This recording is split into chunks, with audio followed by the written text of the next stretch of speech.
Welcome to the Brews and Appraisal Views podcast, where non-lending appraisals meets humor and insight. I'm your host, Dan Lindeman, certified appraiser serving South Florida for over 20 years. Each episode will blend interviews, tips, stories to help you grow your private appraisal business. Whether you're a trainee, an established appraiser, or just curious about the field, this podcast is for you. So grab your favorite beverage, turn up the volume, and join us as we dive into this week's episode featuring Ryan Lundquist. How's it going, Ryan? Hey, good, Dan. Thanks so much for having me on. I really appreciate it. Of course. I'll just introduce Ryan here right from his website. It was eloquently put here. Ryan Lundquist is a certified appraiser and housing market analyst in the Sacramento area. Ryan runs the Sacramento Appraisal Blog, which is a top-ranking appraisal blog in the U.S. He has been quoted in local and national publications and has been involved in local real estate associations for more than a decade. Ryan is a member of the Real Estate Appraisers Association of Sacramento. His clients include homeowners, real estate agents, CPAs, attorneys. In his spare time, Ryan likes to do woodworking and take long walks, short walks. I don't know. It says loves walking. Romantic walks. Yeah, there we go. By himself or together with your wife? Yeah. Thanks for having me on. I really appreciate getting to be here. Can't wait for a conversation. Likewise. You're the number, when I hear appraisal blog or non-lender, you're like the number one person that comes to mind with blogging out there and how you put yourself out there and constantly churn out this good data for your clients. It's really, I think what appraisers should strive to do is replicate a blog like yours in their market. And that's why I wanted to have you on, because you're the expert. So again, this is going to be a casual conversation with you, Ryan. So this week I pulled up your latest blog, which is, let's see here, right here. The housing market after a presidential election. So how do you come up with these topics? Like, how did this come up? Obviously the election, but what spurs it? Yeah, so I think for like this one's kind of a geeky post, and anyone looking on, I'd be like, hey, don't try to replicate it. It just write something smaller, okay, much shorter. But for this one, I've been getting asked questions, in recent weeks and months. Just people saying, hey, what happens after an election? And one thing I've been hearing a lot is that, hey, after an election, we tend to see this increase in volume or prices go up. And so for part of me, I just wanted to address that and say, well, what do the stats actually show? And so it was actually really cool. I find that when I think a blog post is really awesome, that's sort of the death blow, like it might not do well. But I really, really liked putting this one together because I think I'm highlighting something in my local market that nobody else has ever talked about before, in terms of what happens with prices or volume, rates, that kind of stuff. And so that's where that came from. But otherwise, I mean, blog posts just typically come in my DMs, or someone will text me and say, hey, I've got this issue about an ADU, or what do you do here? Or I have a blog post coming up where I think I'm going to write about age adjustments. I don't really give those, but I'll explain why I don't, because an agent texted me and said, hey, I got this property and I'm kind of concerned about the appraisal. Is it a big deal if we use something that's a little bit newer in age? And so I think just when people ask questions, and that's sort of like, okay, great, I think that's a good one and I can address it eventually. And a blog post or any content on social media, it's just answering the questions you're being asked. And if no one's asking you questions, then hey, that's a sign that you got to connect with more people. Got it. So just during the course of the week, you'll get these emails, you get these DMs, and you're like, oh, maybe I'll talk about this next week. Yeah, and I'm keeping sort of a running list of stuff, like on either Chicken Scratch on right at my desk here, or in the Notes app on my iPhone, where I'll be having like all these different ideas, and maybe I'll get to some of them, maybe I won't get to others, but and once in a while too, I'll ask people, hey, what are you thinking about? Do you have any appraisal related questions? But for me, I get a lot of in-person time where I'm talking to people, where I'm, doing presentations and such. And so, sometimes I'm just, talking and trying to reflect sort of what I'm being asked. And so, and for me, it's a lot like man, it's so much about the market now. Ever since COVID, the last 4 years, that's just I'm really heavy into market trends, and that's not where some other appraisers might go. And I'd say that's okay. Just talk about smoke alarms or what the market's doing if you want, or whatever, whatever you can. I think sometimes the simplest questions, just giving an answer for how would an appraiser choose comps on this property, like that's gold, and that's really, really helpful stuff for people. So I keep a notes list as well for the blogs I write on my website. I don't really write many blogs that are I maybe repost an article and pose a question for my personal blog for my appraisal company. But for the referral business, I've been writing the blogs, but the ideas come to me like just probably like that during that week. An idea will spur from a transaction that just happened or something like that. So it's not like you have to sit there and think about stuff to write about. The stuff will come up if you're just open to it and just keep your little chicken scratch. Just write those notes down along the week, and all of a sudden you've got maybe 20 potential topics that you've come into over the past couple of weeks. Yeah, no, absolutely. And I think that's the perfect way to do it, because if we put out content, whether that's on video or we're writing something, we're singing something, that would be awkward. But like if we're putting something out there and we don't have this list and we don't have an idea, and you sit down, you're like, okay, now it's time to write a blog post, or it's time to like do this video. Content is going to feel really, really painful. But if I'm developing a list where I'm thinking a few weeks out, that's where I think it's helpful. Or if someone's just starting, they're like, I just need to put together one piece of content for a month. Great. Maybe market stats one time a month, not write a dissertation, but put out, 3 or 4 images if you can, and, just do that every single month and be consistent no matter how busy you are. I think that becomes powerful, and people, if it's helpful information, people will latch onto it. That's what I've learned anyway. Absolutely correct. I agree. Consistency. Do not be Yep. sporadic about your blog. Consistency. Do it every week or every month, whatever your goal is. Do it and do it every week. Don't do it sporadically. Absolutely. Yeah. So a thing I like about your blog is you put as appraisers, I think sometimes we just think that we should be appraisers. I like how you call yourself a housing analyst. That's really cool. That kind of sets you apart. Like, oh, what does that mean? But as appraisers, we can do this other stuff. You have different side gigs, speaking, teaching classes, doing continuing ed, stuff like that, which complements your appraisal business, which I think is really cool. And I think other appraisers should open their eyes to those different opportunities that are out there if you just see them and wherever it takes you. Definitely. Yeah. And real quick, if I could address, like, why the heck do I call myself a housing analyst? It actually happened in 2012. The Sacramento Bee, which is our main newspaper here, they started quoting me. And I think it was sort of, my content was starting to get discovered. And one of the reporters, there's been several real estate reporters through the years, he started calling me a housing analyst. And for me, it's sort of a role that I had to embrace over time and go, you know what? That's exactly who I am. People are hiring me multiple times every month to talk about what the market's doing, and so I'll talk about the market for an hour, and I love that.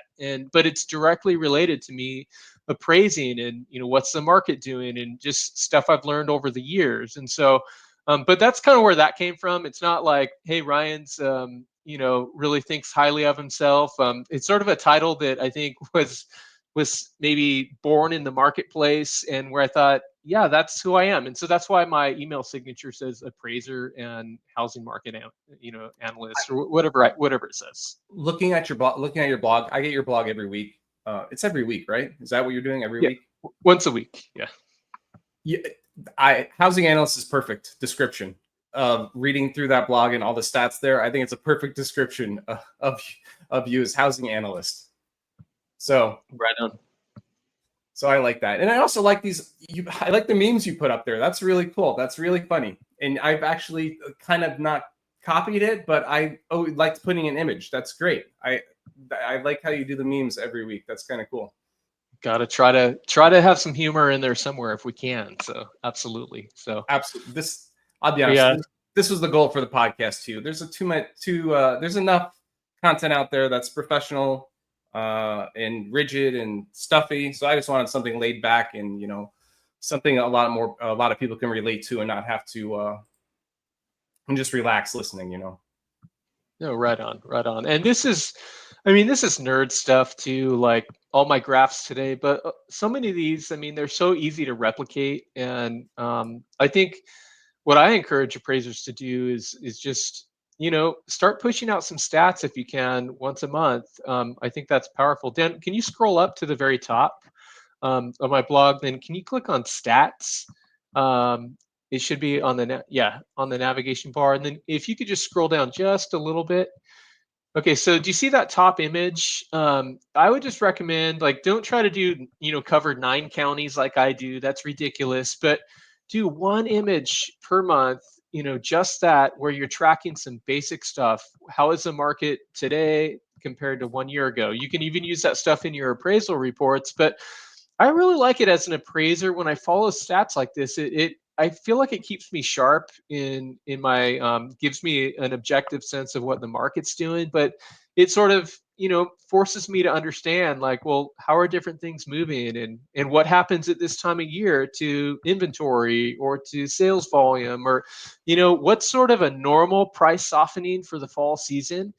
And I can speak definitively about that stuff. And so I'm not saying, like, is the market declining or is it just softening? And I can be like, well, here's kind of normal Here's the stuff right now, a stats. seasonal softening. Yeah, yeah, absolutely. And so, so I don't know, I like that stuff. But for a starting place, like I remember there's a local guy who talked to me, and then he's like, you know what, I'm just overwhelmed. Like, I feel like, I can't do anything because you're doing so much. I'm like, that's like, what are you talking about?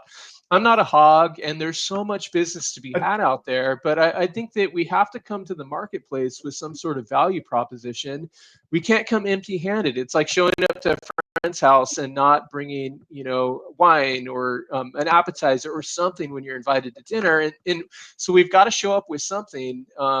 Rather than nothing. And I think one of the issues in the appraisal space is that, we get so trained by the AMC model that we're sort of some cog in a system, or we're just waiting for the phone to ring, or that business is up to, this company to reach out to me, or I sign up on a list. But I find in the private world, it's just totally different, where we have to go out there and build relationship with people, which is so fun in business, and bring something to the table to be able to share, whether that's a, market image or just conversation. I'm going to post once a week on LinkedIn, or I'm going to, try to connect with people on their social media and get to know them. Okay. Well, I go to refer people regularly, even appraiser colleagues, when, I'm too busy and such. And one of the hard parts is that it's hard for me to remember people's name, but the people who are getting in front of me, those are the people that I'm going to refer because I remember that person's name. Or when someone asks for a real estate agent, obviously I'm going to refer the best person for the job. But guess what? If someone's really been interacting with me, or a guy that comes over to my house and plays pool, like, man, I owe Jake a referral, and I can't wait to refer him because he's a good guy and we've built a friendship. And Yeah. so it's just that whole thing about, got to be in front of people. So anyway, I kind of went off there. I hope that was okay. Yeah, go off as much as you want. So what we were talking about, I have pulled up on the screen. If you guys are listening, obviously, if you're listening and not watching on YouTube, it's just a simple chart. We have the median price, average price, price per square foot, number of sales, month supply, days on market, median DOM, bank-owned sales, short sales, and then October 2023 and then October 24 % change. It's a simple chart. And I think you gave Excel videos on how to do this. If you right? Yeah, absolutely. Yeah, it probably takes 10 minutes or less, depending on how your MLS is set Sure. up. And once you have that Super template, easy. you're good to, you can generate this very quickly, right? Yeah, yeah. Don't reinvent the wheel. Just you have that in one Excel spreadsheet, put in the And data, it does the math for you, and then, take a screenshot and then, share it on your socials, exactly. And a lot of actually a lot of MLS boards now are giving stats like this and images for you that they want the realtors to use to market to the sellers. But appraisers can use them as well for different markets if you aren't this inclined to do this, I'll check with your MLS. They have a lot of resources where you can just copy and paste some of their resources and repost it for your content too. But this is excellent detail that you give with all these stats. You're talking about relationships. So were you on a podcast before you were talking about developing relationships, and that was one of your goals this year or last year? Was that you? I don't know. My goal is always relationship though. Actually, yeah. My goal this year, my word for the year, I should say, I'm like acting like, wait, what are you talking about? My word for the year is relationship, and something that I've addressed in my personal life. I've found myself like I've been too busy, and I haven't spent a lot of time in a relationship. And so what I've been doing all year long, I've been inviting people over, sort of a blanket invite, which sounds totally scary, but on my socials and saying, hey, does anyone want to come over and play pool? And it's been awesome. I've really developed some friendships, some people that I'm hanging out with regularly. And so, and I don't view that as like this sort of thing for, I'm trying to get business. I just don't operate that way. But that's exactly the way I approach my business also, where I'm constantly just being personable, wanting to connect with people, wanting to share life, or like a realtor invited my wife and I to a Halloween party, and yeah, we went to her house and it was really fun. Or, I'm constantly hanging out. Like we're doing a Friendsgiving next weekend, and probably at least half of the people or more work in real estate. And I sure hope no one comes over and they want to talk about the market the whole time. Like I'm not busting out a PowerPoint, but like these are people that where we've developed something where I go, yeah, these are friends. And I don't know, it's just been really rich. I've loved it. But I think like in terms of business, one of the best things I did ever was join the local association of realtors. And I think that was about 15 years ago now. And I joined a committee, and the beauty of joining a committee is that it forces you to have to go to a couple meetings a month, because if you don't go, they'll kick you off. And so, but Sure. it's like at the time that was the Young Professionals Council, and I've now probably aged out of the Young Professionals Council. But I developed some really strong relationships and friendships with people. These are people who refer business to me, and I refer business to them. But it's also like I start to get to know people. Then they say, hey, we need an appraiser to come to our office, or we want to hear about FHA property standards, or how do you challenge a low appraisal, or how do you pull comps, Yeah. or like all this stuff. Like 15 years ago, I didn't start out with any content, but now I have these classes that I teach just because I've developed stuff through the years. But it's sort of that Right. basic stuff about, hey man, I'll show up to an office and talk for a minute or answer questions. And those are really, really cool opportunities, I think. And I know that it can be transformative for someone's career when they start to get in front of people. Much better than waiting for the phone to ring, I think.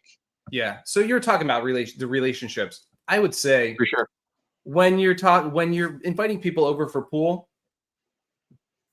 even though they're your friends, business develops naturally. Like different Oh yeah. ideas out of that conversation. Oh yeah, you don't know who your friends know, even though that's not the goal. The goal is to actually have a good time. It happens naturally, but you're not going to get there unless you put yourself out there and go to some events. Talk to friends. Like you're not going to get there if you're sitting alone at your home every night watching TV or something. So even though that's not a goal when you initially do that, that's what your life and your business are mixed together. They're not you.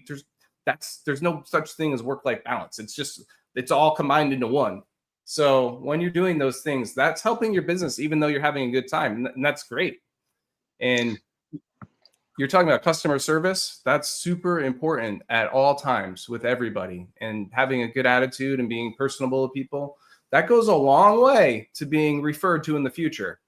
Yeah. People want to work with cool people. I mean, that's a really simple way to look at it, but that's exactly what I want in my life. And I think that we don't have to overthink business when we're kind to people, when we're thoughtful, like when we're personable. That's what it's all about. And so, like you mentioned, like mingling the personal and business life, and I think that shows up on a platform like Facebook. And I have a Facebook business page where I post, every day basically, but I have my personal profile, and I think that's more powerful because what I'm doing is that I'm inviting people into my life. And I would say if you're an appraiser and you don't have, you don't have Facebook, then maybe get it if you want. But like, start friending people who work in real estate because they need to have a large network in order to be successful. And so when you become a part of their network, that might help give you business eventually. But you kind of see what they're doing, and it's not weird to ask someone to be friends on Facebook, right? No, And but no. but it's also like that thing where we just kind of want to be probably not those people who are ranting about politics all day. Yeah, That let's. Yeah, it just gets exhausting. I'm so tired of it. yeah. So, So yeah, I will say that. Yeah, let's. If you're friends with realtors and people who refer you business attorneys online, let's keep the political talk and the religious talk. Let's not talk about that on your personal page. Save that for another forum. Just I don't want to isolate half my business partners by saying the wrong thing. So I always stay away from that as well. yeah, Uh, no, for sure. And if I could say this sounds like it's going to be really political, but it's not.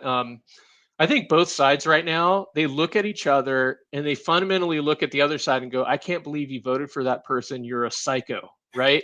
yeah, And it's like there's no room for nuance and no room for recognizing that, like, hey, there's some really decent people on both sides. Now there's extremes, and those are people where I'd go, okay, you guys got issues. But yeah, like, but I think sometimes what happens on social media is that we're speaking to extremes instead of building bridges, and it's just really dangerous for forming a business. There's people who I think are just totally obsessed with politics, and for me, that's a real turnoff. Like, I don't mind dialogue, but man, if the person's just day after day ranting, I see appraisers do this online and I on Oh, Facebook, oh and yeah, I right. Oh my and I see God. and I see agents do it, and then appraisers get super toxic sometimes in the forums, and I'm like, man, that's not the way where we're going to win business in the real world. And so that's why you don't see me ranting. Not that there aren't things to complain about, but just when we embrace this incessant complaining, this culture, this negative vibe, especially on Twitter, oh my gosh, it's hard. Everyone feels like crap at the end of the day. When we ingest too much of that. No kidding. I want to go back to you joining your local association of realtors. Is that the only networking you do? Is that your networking? Is that association, or do you do anything in addition to that? So, I mean, look, throughout my career, I've been to a lot of different meetings, and I've learned the ones that I like to be at and the ones that I don't. Like, I don't do, the like business networking, LITIP, or meetings like that. It's not me. And anytime I'm invited, I just politely decline. Say, hey, no, sorry, good luck. Find a different appraiser to be the appraiser in the group. But basically now, I mean, I go to events once in a while with the association, but I'm in kind of a different position where I'm being invited to speak multiple times each month. I try to speak somewhere once a week if I can. And honestly, that's kind of my networking. So it's a weird thing where it's like I'm getting invited to talk for an hour about the market or 3 hours or whatever I'm doing. And it's also counting as networking because I'm getting in front of people. I'm providing something of value. But when I first started, yeah, it was all about the Sacramento Association of Realtors. I'd go to 2 meetings per month, the main meeting that everyone goes to, and then the Young Professionals Council, and then whatever event we do for the Young Professionals Council that month. So it was 3 meetings for me, but then it was slowly going like, hey, I would get invited to do a presentation at a Keller Williams, and boom, I do that. Hey, that went well. I have this same presentation I can give somewhere else then, and so I think for me it just snowballed. But now it's just there's not really like I don't like networking events. I don't go to the stuff. I don't do the crab feeds, like right or wrong. Like it's not me. I don't sponsor events. I don't go to the golf events. But some of the other people, they eat that up. That is their bread and butter. It's just not me. Yeah, no. So I've been if there was a networking event that's in my town or whatever, I would have a hard time going if I didn't know anybody. Yeah. I wouldn't like that, but I've been a member of BNI, Business Networking International, for 10 years. But those people are like my family now. I know they're like good friends, and I know them, and I'm comfortable with that. But when I first went there, totally awkward and totally not my vibe at all. And it was really a struggle to get in there. But that was what I chose to do, is to get into non-lender stuff. That was the avenue I chose. I didn't choose to be a part of the association, the MLS, or the realtor board. That was what I picked. But my advice to the appraisers would be, you need to pick something. Pick something, and just pick something, whatever works for you, and develop that and put all your effort into that. Yeah. No, I love that, because that's exactly like I've been to those meetings and I just can't do it. But for you, that's great, and it just shows that we're all different, and we all have different, I think, gifts and abilities and desires, and I think the big thing is just be yourself, but have a plan. Like you said, you got to pick something, and and for anyone who doesn't have any work right now, I'd be like, great, which meetings can you attend? You can Yeah, absolutely attend 1 or 2 meetings a week if you don't have anything coming in. you Start to have be to. consistent with those. Yeah, and start to get to know people, and ask them questions, and try to get friend them online, and start to be that person who is known in the marketplace, among this group of people. And so but yeah, there's got to be some sort of plan. If we don't have a plan, then I really challenge, or ask the question whether we're serious about doing business. And Right. there's so much private work out there, and I think one of the things that I would recommend for any appraisers is it like change your view about the real estate community. If you have a negative vibe, this doesn't mean that we like how all real estate agents or loan officers are going to act. I certainly don't, but I'm very positive about building relationship with people, and these are the people who are referring me business, and I'm going to be good to them. I'm going to encourage them, and I'm going to speak well of them, publicly and privately.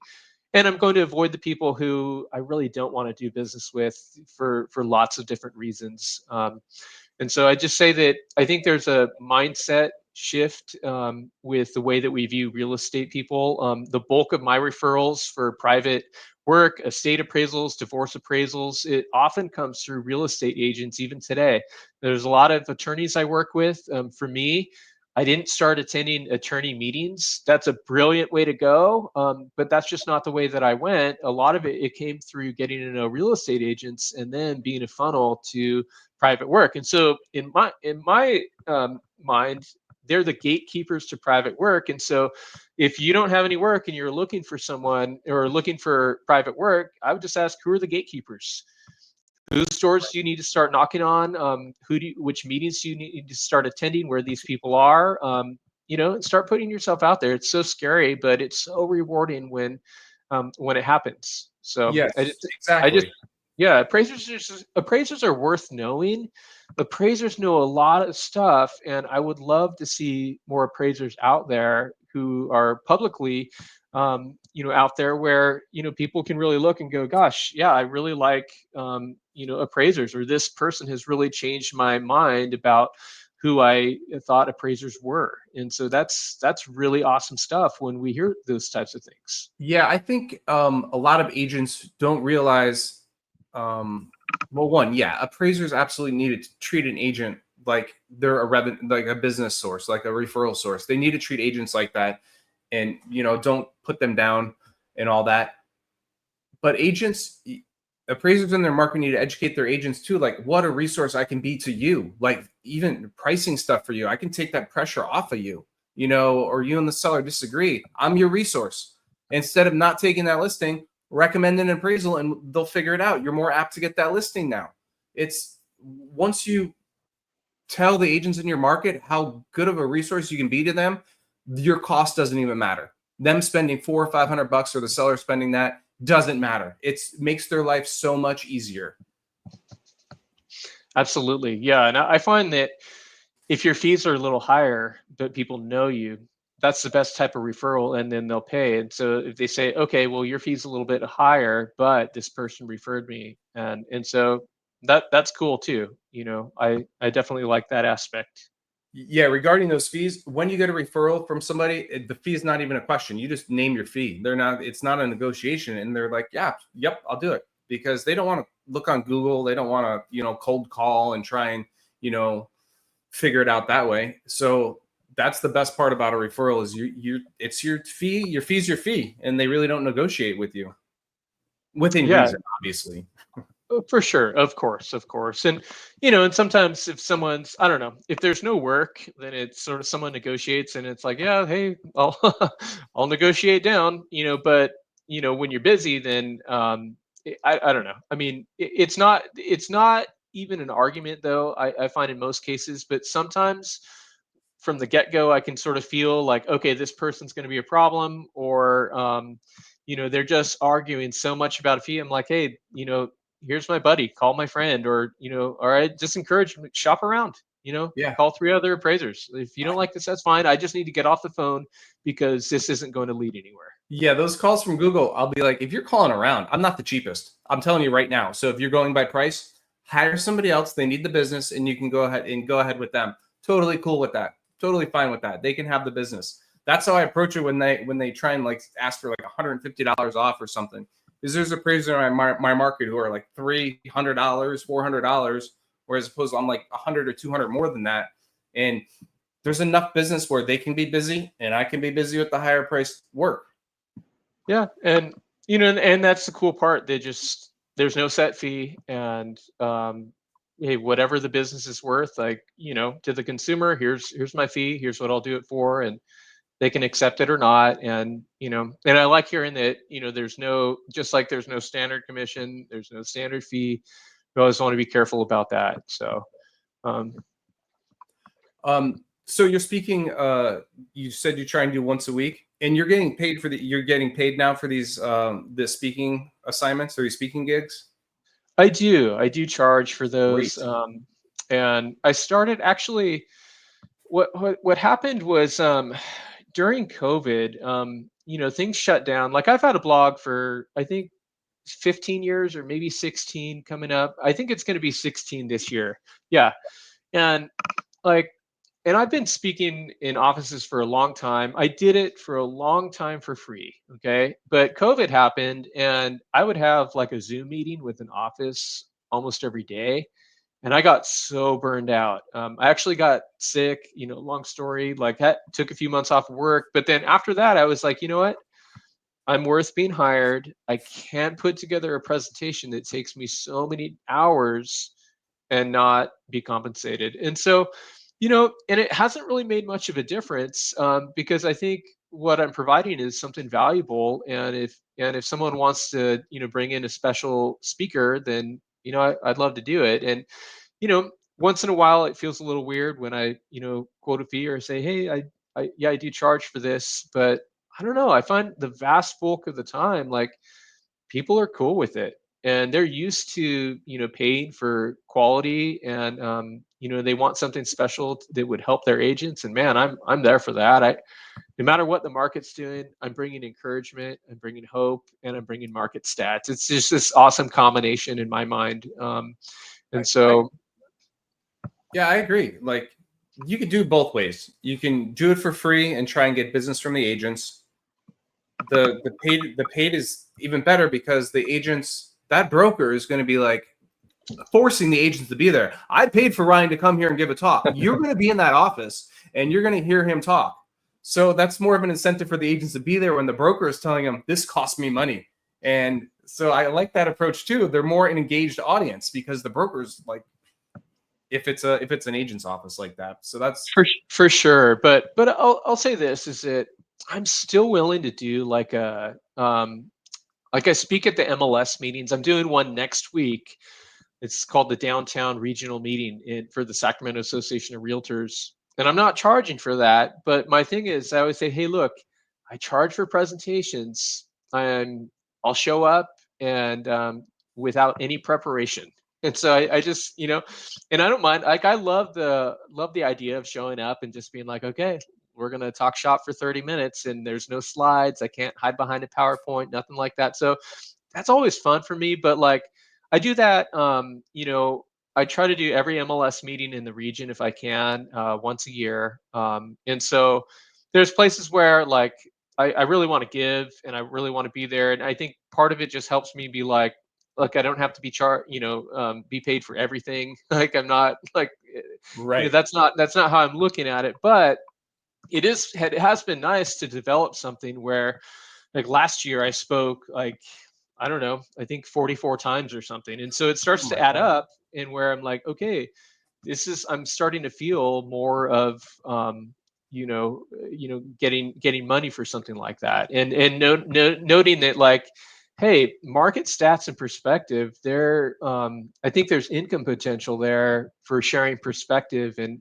promoting objectivity and neutrality, like all the stuff that's important to us as appraisers. That's what has helped me be an analyst in why people are reaching out. But it's that training as an appraiser to be objective. Absolutely, because it's not worth it. If we're getting doom and bias, rosy colored lenses, like that's not helpful for anyone. No. So back to the blog. When you initially started, what was your target? Your target was agents, or what did you think would happen when you started the blog? I didn't really know. This was 2009, but it was the time around HVCC when that came out, and I was just like, I need to try to get in front of people who and earn clients that I would like to have, instead of being sort of the slave to the AMC. And so the goal was to connect with people. I think at first I was writing every day, and that's insane. Don't do that. It's hard enough to get people to open one email a week. Okay, folks. Yeah, it Um, is. It is. yeah, for sure. So at first, yeah, the target was absolutely the real estate community at large. And I love to be a resource to, I mean, everyone, agents, local homeowners, anyone who's interested in real estate, loan officers, other appraisers. I'm grateful when they read my stuff. Always grateful to to know others.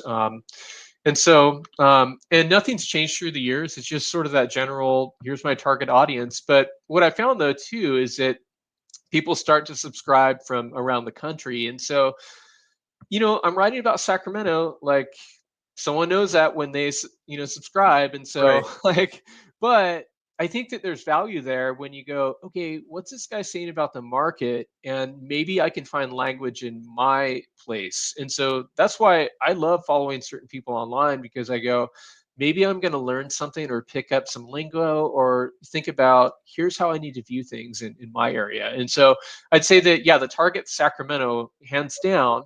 But I'm also trying to talk generally enough sometimes, or to throw in some other stuff that might speak to other places. Now, if I was starting all over and I wasn't like all about market analysis and stats, I just pick a question a week to talk about, something related to appraisals. And someone's going to Google that and just be like, who's going to Google this? How can this help someone? And I think about all the complaints or issues that people have with appraisers. Like, how can we begin to chip away at that to help people understand? And that's what I would focus on rather than market stats. It's just, hey, if someone's going to go to Google and type in a question, like that's exactly the type of stuff I want to be talking about. Yeah, and that is very important, because that blog on your website, when somebody's Googling whatever Sacramento appraiser, or whatever they want to Google, I bet you're organically number one with every single blog post you have. I bet you pop up right there just organically from all the content you have.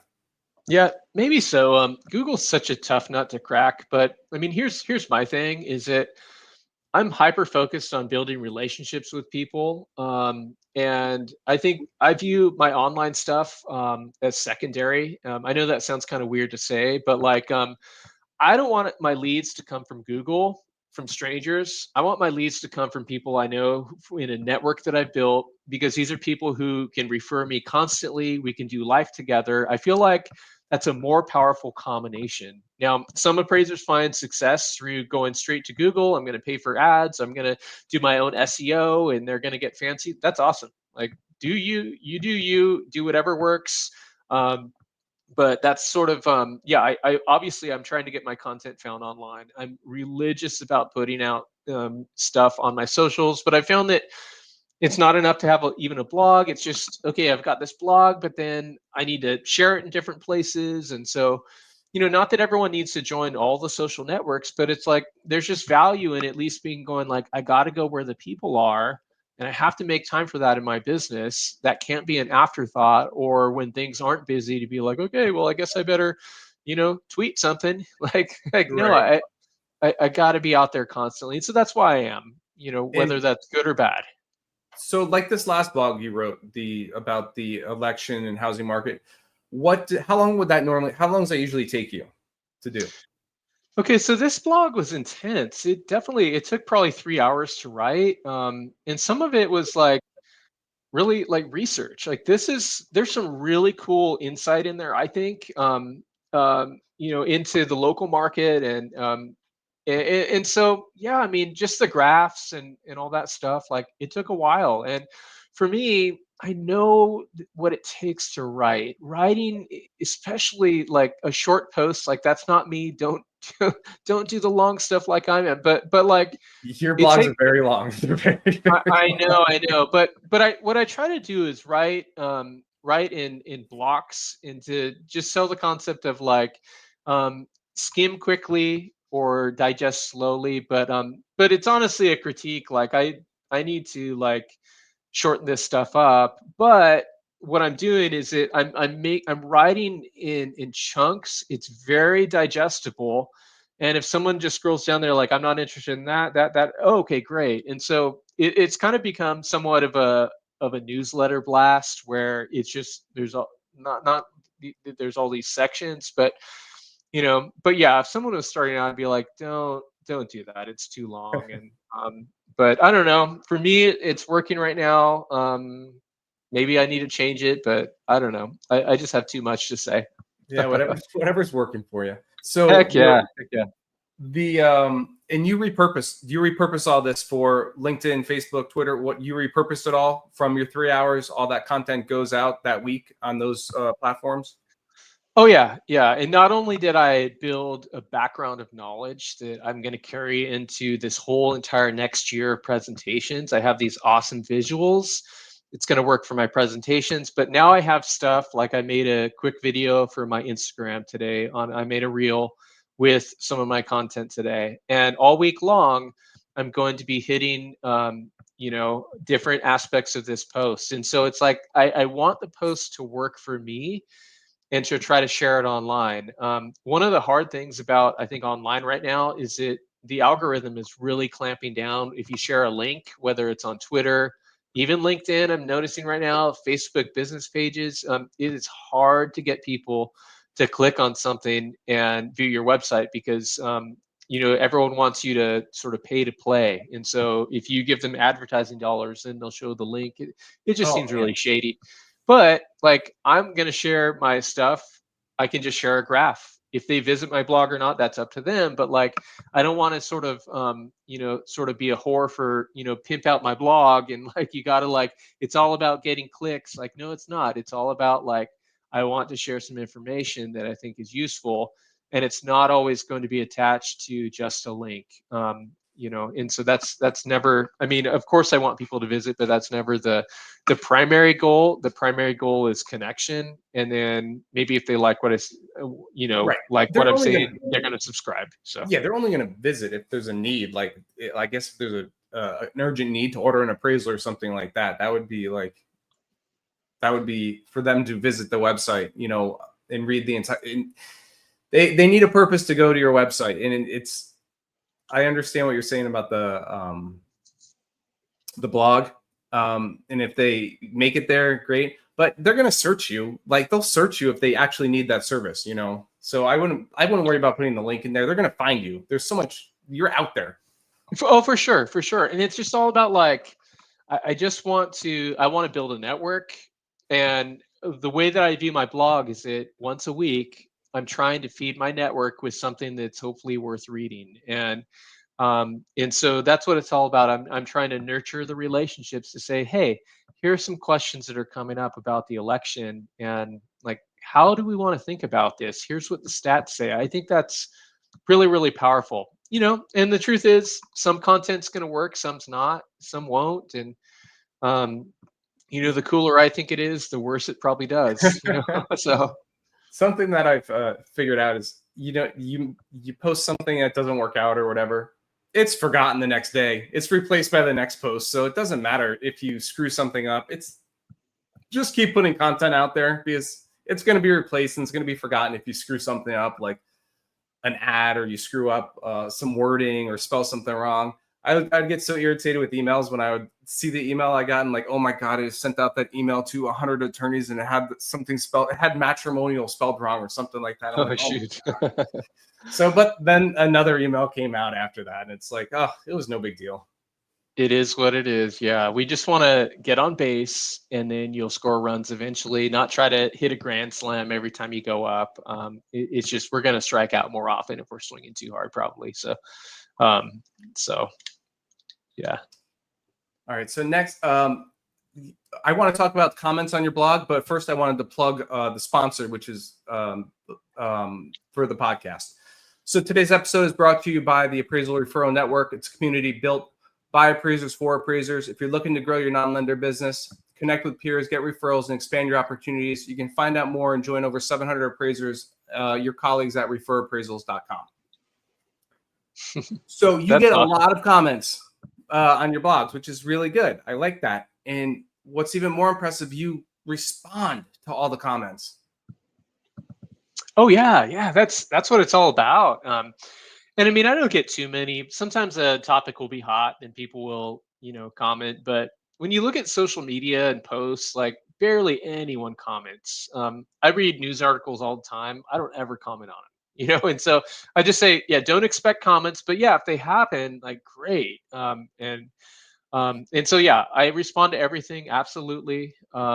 And most of the time, people are really cool.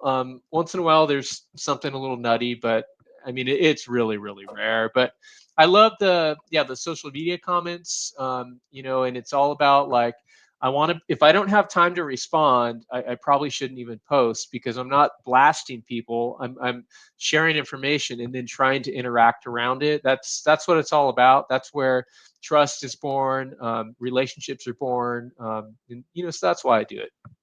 That's good. And I noticed, like, to get the comments, you have to pose a question. I see you do that a lot. Like, how's your market doing, or what do you think about that? You have to post something like that to get engagement, which I see you do a lot, which is good.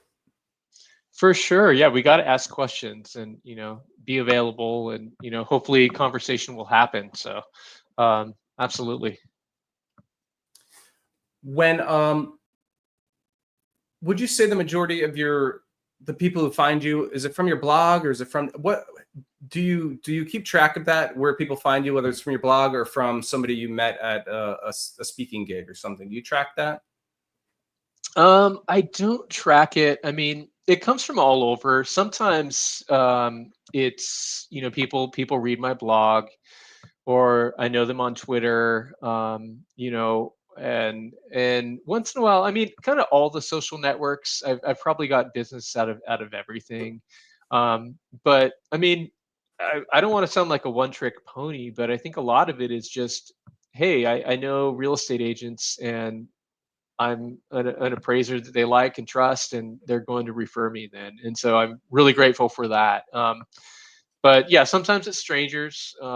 But yeah, it's all sorts of stuff. Like I just did one, a PMI removal, and that came because it was a realtor referral. Or probably I think about everything on my desk right now. This divorce appraisal I just finished, a realtor referred him to me, and it just sort of snowballs. And so I probably should keep track of where they come. I do actually in a spreadsheet, when I keep track of fees and address, neighborhood, like it helps me search like for, what level of business am I doing in certain places? And was it categorized as divorce or estate or a partition or, whatever it is? Like, it helps me kind of track like percentages of, the chunks of business. And also there's a category for who referred me. And so I do track that somewhat, but not necessarily like online or at an event or something. I'm not that organized. I wish I was. I'm really I not. I'm super anal. I'm super anal about that. I changed it about a year or two ago in my QuickBooks from I used to categorize it like 1004 GPAR or 1073, whatever the job type was. That's my category. I've since changed it to divorce, listing, estate, probate, Smart. consult. So now when I pull something up, I pull up like a graph report. It'll pull up, oh wow, Dan has done 40% divorce work this year, and just in QuickBooks, just in my QuickBooks, which has helped me a lot to see like, oh my God, most of my work is divorce. Only 15% is from agents. I may want to put more resources into finding more attorneys because, that's where I'm headed, or I can cite that source really easily. But I'm really anal about tracking stuff. So Yeah, no, that's smart too. And there might be different things that are relevant in different markets. Like if we really started to see prices decline, we would see more tax appeals. Um, Not a relevant thing right now, but that's or bankruptcies or sort of the bad stuff, so to speak. And so right. yeah, I like that. I should probably look at my, the stats are right there. I could go to Excel right now Yeah. and see what percentages there are. But yeah, no, that's good. So how do you know your blog is effective? I was trying to get at how do you know your blog's effective? It's like somebody's writing a blog. What should their goal be? How do they know it's working almost? If that's got to be a Well, struggle for new people figuring that out. yeah, I think it's tough when you start something and you have to ask yourself, I mean, what criteria would I use to know if it's successful? And some of that might be clicks, okay, that was my mom, that was my wife, and and so, but like that third click, who is that third click? And so I think part of it is like we have metrics. You could see how many people are opening your emails, but honestly, that's probably a really quick way to get discouraged by focusing too much on stats and all that. Like, I try not to focus on that too much myself, but I think that if you're doing something and you start to get invited places or people start to post it or you write something and then someone's like, I've got to share this with my clients. Like today, I had a realtor who said, I shared your post about elections on LinkedIn and, with, her base, whatever that meant. Right. Y- And so like for me, I know, okay, that was effective. Or Yes. if people respond, they're in my inbox or in the comments, that's how I know, like, okay, this is resonating. Or if I get some emails back, if I'm only getting unsubscribe, unsubscribe, unsubscribe, I'm like, well, that one That was sucked. yeah, that didn't work that week. Yeah, or I get someone that I'm like, you know what? That was a really good post. And if you're not going to want to read some of the best stuff I'm putting out, we're probably just not meant to connect. Like that's fine. There's probably someone else out there. And so that's kind of the way I view it also. And people unsubscribe every week and they subscribe every week. Like it's just this, this happens. Like you will not keep everyone, that's for sure. um, Exactly. but I think that like I would use the basic metric of like if you share it online and it gets shared a few times, like man, that's really gold. And but I Yeah, don't that's know. a good metric, a share. I'd Yeah. be happy if somebody shared that blog post. Like seeing that even on LinkedIn, somebody sharing something. Oh, cool. They found value in it. Was a success today. So yeah, aim Totally. small, I guess. Oh yeah, absolutely. Of all the posts you did, does one come to mind that was like, oh, this is the best post I've ever done. It resonated the most with my readers, and it was the most popular. I had 10,000 clicks that day, or something like that. Was there one that stuck out that was like that? Um, I don't know. Well, I think ones that I've written about, like what is a bedroom, or do you need a closet for a bedroom? Those are really big. But I don't know, because once in a while, like a post will get shared by some, big economist in his newsletter. Then I'm like, wait, how come this post got so much traffic? And then, it was from some rando, but like, I don't know. It's cool to get a lot of traffic, but that doesn't necessarily mean much. It's kind of cool for, I think, maybe social clout, expertise, recognition. But I don't know, if some random dude on the East Coast shares it, like, it's not like people are going to subscribe, very much. So Right. I'm not concerned with going viral, or getting a lot of clicks on something. I want, obviously, the bare minimum. I want to get on base every week. It's just not, I really don't obsess over clicks. I'd actually have to look and see what the biggest stuff is. Probably like migration posts from California. Those are big. But just like stuff on choosing comps sometimes. How do you choose comps when there are none? Yeah. Seemingly like that kind of stuff resonates, I think, with a lot of people who are struggling right now in the marketplace, going like, hey, what do I do if we're missing 35% of the normal volume today? You know what that means? 35% fewer comps. And so how do we deal with this? Can we look to other neighborhoods, or can we look at older sales? And so I think that appraisers have a lot to offer when it comes to stuff like that. And so I find that the bulk of content, like, that the real estate community wants is, what's the market doing, and how do I do my job better? How do I do value? And I think if content sort of scratches that itch, I think that's where it's a win. And people go, okay, I like what that person's saying because it's helpful stuff. It's not, hire me, I'll be your appraiser for life. Like, no one wants that. I don't want to subscribe to anyone who's just selling themselves. I want to know what they know. And I think that's valuable stuff. Yeah, I agree. Ryan, we're almost going an hour, so I think we're about to wrap it up. I was going to do some bonus content with you, but I think you shared an awful lot for people to, for appraisers to get out there and do their own blog, and some action steps for them if they don't have one right now. For God, hopefully they at least have a website, but make a blog, put a blog on your website as well. But any last thoughts you want to share with appraisers, and then I'll just close it out. I did talk a lot, so sorry if you're probably sick of me by now. That's okay, but I would just say go for it. That as you think about 2025 ahead, like, really make some goals and go like, who do you need to get in front of? Who are the gatekeepers? How can you attract private work? There's a lot of different ways to do it. Be yourself.